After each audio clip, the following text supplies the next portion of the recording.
Well, I was looking by the garden here and I happened to see the plums are just ripe. And these are, just the wild plums.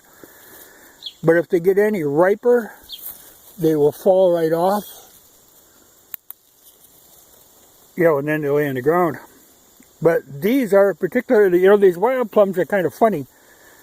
Now these, they're firm, but they've got quite a little flesh to them.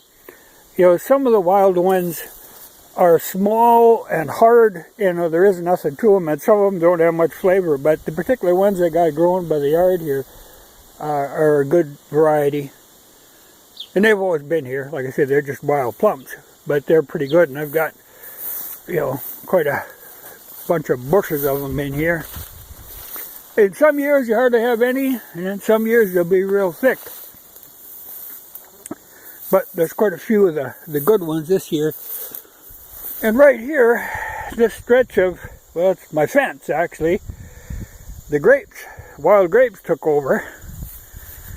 And I see it won't be too long, though they don't sweeten up until the first frost.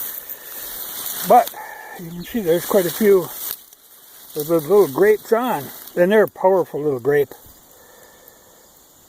So I think I'll have to start picking. She's getting toward fall. But they're interesting to make like a jelly out of those. They're powerful, powerful little grape. But the plums, I think what I'll do is, knock the pits out of some of them and dry them. I think they'd be real interesting little snack in winter. Because there again, they got quite a little flavor. But these grapes, I have to keep my eyes on these. They're kind of, some years you can have trouble. The birds seem to get at all that stuff. But the way they are on the fence here, it's so thick. The birds really don't get in there.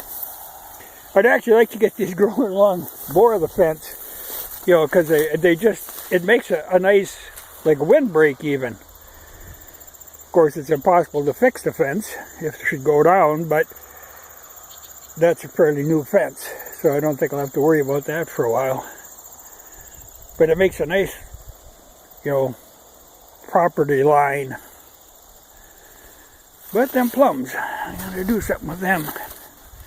Because I bet you in a week, they'll all be down on the ground.